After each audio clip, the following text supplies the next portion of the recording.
एक आदमी की पत्नी अचानक से बहुत बीमार पड़ गई। मरने से पहले उसने अपने पति से कहा, मैं तुम्हें बहुत प्यार करती हूँ, तुम्हें छोड़कर नहीं जाना चाहती। मैं नहीं चाहती कि मेरे जाने के बाद तुम मुझे भुला दो और किसी दूसरी औरत से शादी करो। वादा करो कि मेरे मरने के बाद तुम किसी और से मोहब्बत नहीं करोगे,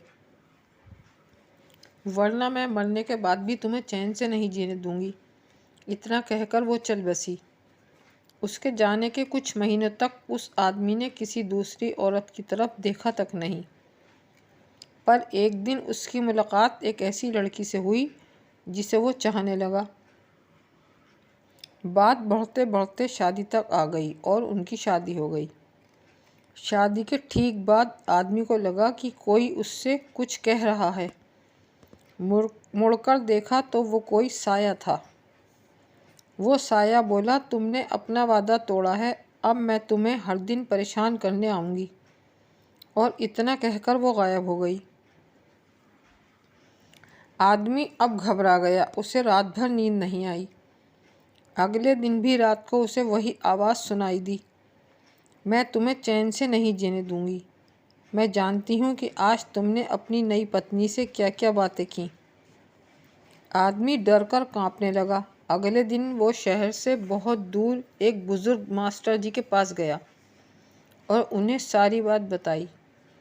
वो बुज़ुर्ग मास्टर बोले, ये साया बहुत गंदा है। हाँ, बहुत ख़राब है, तभी तो वो मेरी हर बात जानता है। वो आदमी घबरा कर बोला। वो बुज़ुर्ग मास्टर बोले, कोई बात नहीं, मेरे पास इसका भी इलाज है। इस बार ये साया जब तुम्हारे पास आए तो मैं जैसा कहता हूँ तुम वैसा ही करना।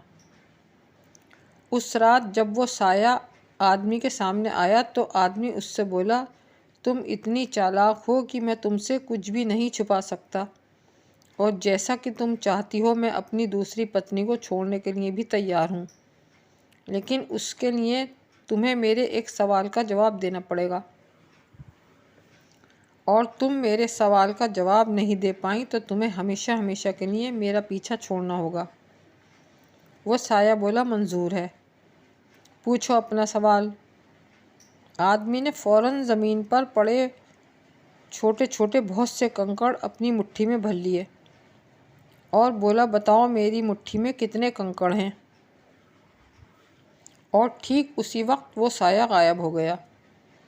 कुछ हफ्तों के बाद वो आदमी एक बार फिर उन मास्टर जी के पास गया और उनका शुक्रिया अदा किया और बोला, मास्टर, उस भूत से पीछा छुड़ाने के लिए मैं ज़िंदगी भर आपका एहसान नहीं भूलूँगा। लेकिन मैं ये नहीं समझ पाया कि आखिर उस सवाल में ऐसा क्या था कि एक झटके में भूत या वो साया गायब हो गया। मास्टर जी बोले, बेटा, असल में कोई भूत था ही नहीं। मतलब? वो आदमी हैरत से बोला, दरअसल दूसरी शादी करने की वजह से तुम्हारे दिल में एक डर बसा हुआ था। उसी वजह से तुम्हारे दिमाग में एक डर बैठ गया जो तुम्हें साई की शक्ल में महसूस हो रहा था। मास्टर जी ने उसे समझाया, तुमने कंकड़ वाला सवाल अपने दिल में बिठाए हुए भूत से पूछा क्योंकि तुम खुद नहीं जानते थे कि तुम्हारे हाथ में कितने कंकड़ हैं, तो तुम्हारा भूत इसका जवाब कहाँ से देता। इसलिए अब तुम्हारा वहम दूर हो गया।